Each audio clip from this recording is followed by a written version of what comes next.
మిత్రులారా, శ్రేయభిలాషులారా, ఈరోజు మీ ముందుకు ప్రత్యేకమైన వంటకంతో వస్తున్నాము. దేవీ నవరాత్రుల సందర్భంగా దేవునికి ఎంతో ఇష్టమైన, ప్రీతికరమైన, ప్రత్యేకమైన, అందరూ ఇష్టపడే పర్వాణము, పొంగలి, పాయసము, రకరకాల పేర్లతో పిలుస్తాము. దాన్ని మీ ముందుకు తీసుకొస్తున్నాము. ఇది ప్రత్యేకమైనది ఎందుకు అంటే అందరూ చేసేలాగా కాకుండా మేము కొంచెం ప్రత్యేకంగా రోట్లో దంచిన బియ్యంతో చేస్తున్నాము. సో దానికి కావాల్సిన పదార్థములు: మొదటిగా దంచిన బియ్యము 3 గుప్పిళ్ళు చిన్నవి,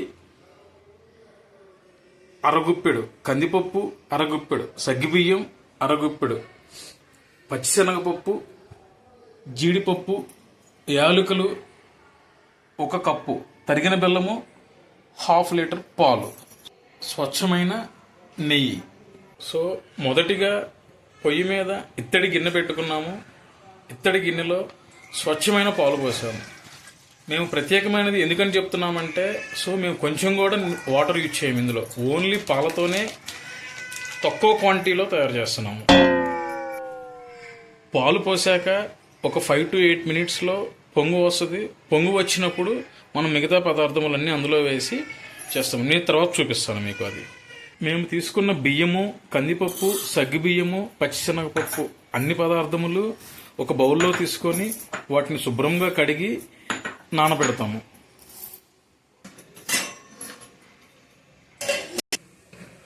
సో మొదటి రోజు కాబట్టి, దేవునికి కాబట్టి మేము పాలు ఇలా పొంగిచ్చాము పొయ్యి మీద. సో వన్స్ పాలు ఇలా పొంగిన తర్వాత మొదటిగా మనం శుభ్రంగా కడిగి పెట్టుకున్న బియ్యము, ఇవి అన్నీ కలిపి ఆ మిశ్రమం మొత్తం అందులో వేయాలి.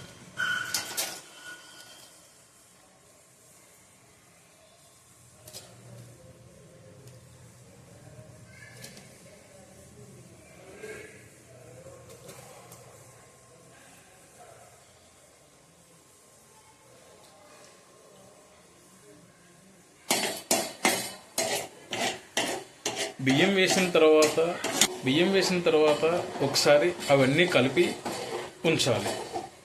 ఒక 5-6 నిమిషాలకి ఉడకటం స్టార్ట్ అవుతుంది.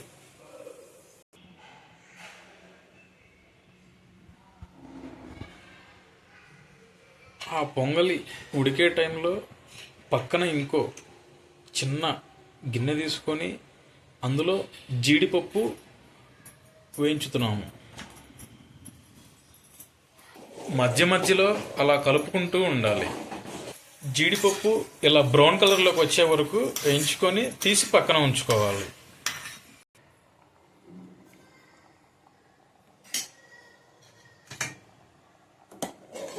మధ్య మధ్యలో ఇలా కలుపుకుంటూ ఉండాలి.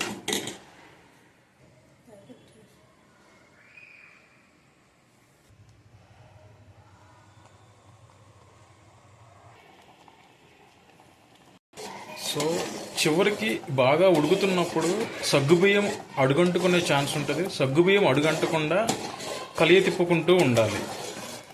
అన్నం బాగా ఉడికే టయానికి పాలు ఇలా బాగా చిక్కగా దగ్గరికి వచ్చినట్టు అనిపిస్తుంది మనకి.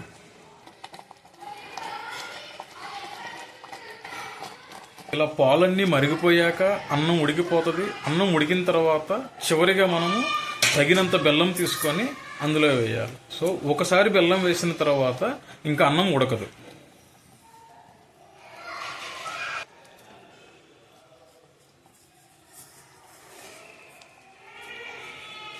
సో బెల్లాన్ని ఇలా కలయిదిప్పుకుంటూ ఉండాలి. 1 నిమిషము లేదా 1.5 నిమిషంలో బెల్లం మొత్తం కరిగిపోతుంది.